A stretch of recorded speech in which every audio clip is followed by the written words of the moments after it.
Doctor BR Ambedkar Konaseema జిల్లాలో diesel mafia పెద్ద భారీ స్కామ్ని గత 10-15 సంవత్సరాల నుంచి చేస్తుంది. ఈ స్కామ్ వల్ల ఆంధ్రప్రదేశ్ ప్రభుత్వం సంవత్సరానికి 1,00,000 కోట్ల రూపాయల ట్యాక్స్ని కోల్పోతుంది. ఈ విషయం ప్రభుత్వ అధికారులందరికీ తెలుసు. ఈ విషయం ముఖ్యంగా కేంద్రపాలిత ప్రాంతమైనటువంటి యానం కేంద్ర బిందువుగా అక్కడున్న జనాభా అంతా కలిపితే 20,000 కూడా ఉండరు. అయినా సరే అక్కడ లక్షల లీటర్ల రోజుకి అక్రమార్కులు, ముఖ్యంగా mafia gang, diesel mafia gang ఈవేళ ఈ దందాకి తెరతీశారు. దీంట్లో ఏంటంటే ముఖ్యంగా విశాఖపట్నంలో ఉన్నటువంటి ఐఓసి అంటే ఇండియన్ ఆయిల్ కార్పొరేషన్ లిమిటెడ్, అలాగే BPL Bharat petroleum corporation limited, అలాగే నయారా ఎనర్జీస్, అలాగే ఇతర ఆయిల్ కంపెనీలు రీజనల్ మేనేజర్లు, చిన్న స్థాయి అధికారులు చేసేటటువంటి ఈ పెద్ద స్కాము సుమారు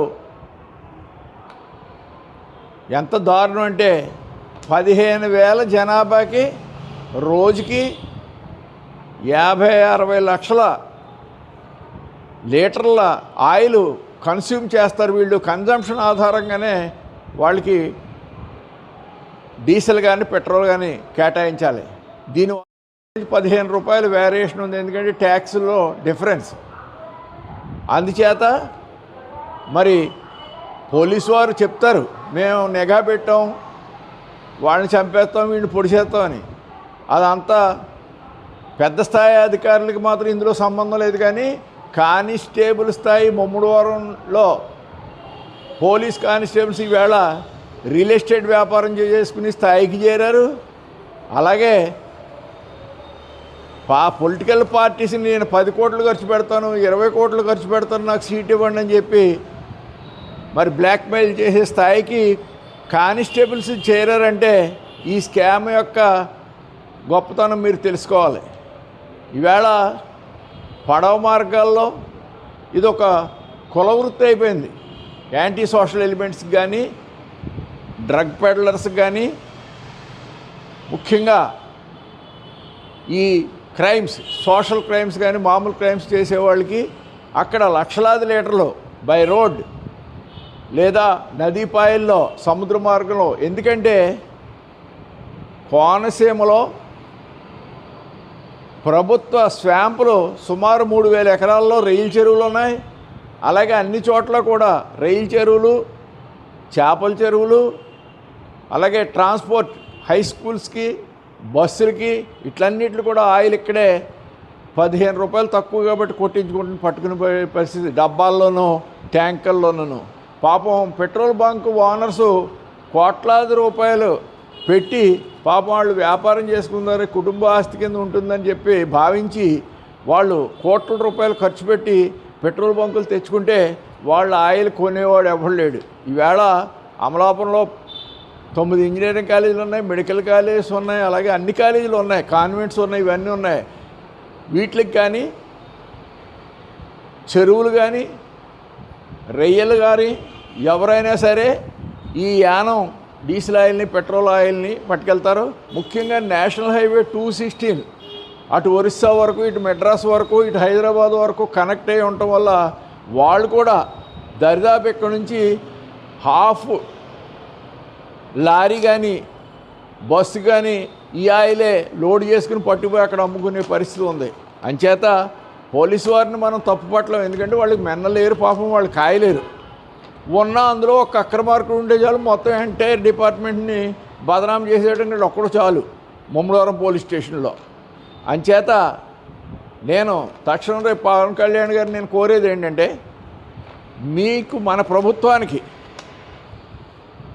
మరి కేంద్రం కూడా మీ చేతుల్లోనే ఉంది కాబట్టి తక్షణం ఈ రీజనల్ మేనేజర్స్కి 25,000 పాపులేషన్కి మీరు ఇంత ఆయిల్ ఎందుకు రిలీజ్ చేస్తున్నారు? ఇన్ని లక్షల లీటర్లో మీరు ఎంత స్కామ్ చేస్తున్నారు? తక్షణం వాళ్ళందరినీ బర్తరఫ్ చేయవలసిందిగా డిమాండ్ చేస్తున్నాం.